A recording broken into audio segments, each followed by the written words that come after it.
বাংলাদেশ ক্রিকেটের উজ্জ্বল নক্ষত্র সাকিব আল হাসান খেলার ক্যারিয়ারে সাফল্য হয়েছে বিভিন্ন নামিদামি ব্র্যান্ডের অ্যাম্বাসেডর। কিন্তু আপনি কি জানেন সিনেমাতেও অভিনয় করেছিল আন্তর্জাতিক খ্যাতিসম্পন্ন এই তারকা? সম্প্রতি এমনই একটি তথ্য ফাঁস করেছেন নির্মাতা রাজিবুল হোসেন। তিনি জানান সাকিব যে সিনেমায় অভিনয় করেছেন সে সিনেমার নাম সবকিছু পেছনে ফেলে। সিনেমার গল্প গড়ে উঠেছে 5 তরুণ তরুণীকে নিয়ে। এ সিনেমায় অতিথি চরিত্রে অভিনয় করেছেন সাকিব।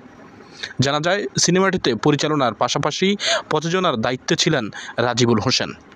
এ সিনেমার স্পন্সর ছিল ফুজি ফিল্ম বাংলাদেশ। ওই সময় Fuji film brand ambassador Shakib থাকায় প্রতিষ্ঠানটির ইচ্ছায় সিনেমাটিতে যুক্ত হন ক্রিকেটার এ অলরাউন্ডার। সিনেমাটির জন্য বছরের নিজের সুবিধামতো 8 দিন সময় নেন সাকিব। কক্সবাজারের বিভিন্ন লোকেশনে শুটিংও করেন।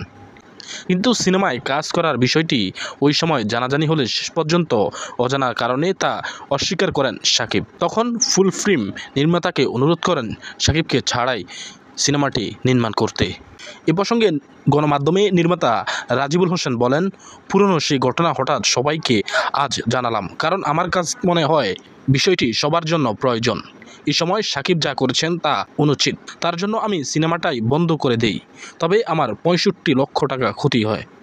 রাজিবুল হোসেন আরও বলেন, সাকিবের এই মনোভাব শৈল্পিক কাজের প্রতি অসম্মান। আমি চাইলে তাকে ছাড়াই সিনেমাটি শেষ করতে পারতাম, কিন্তু আমি তা করিনি, কারণ আমি বিশ্বাস করি একটি অসম্পূর্ণ সত্য দিয়ে পূর্ণ সিনেমা নির্মাণ করা যায় না।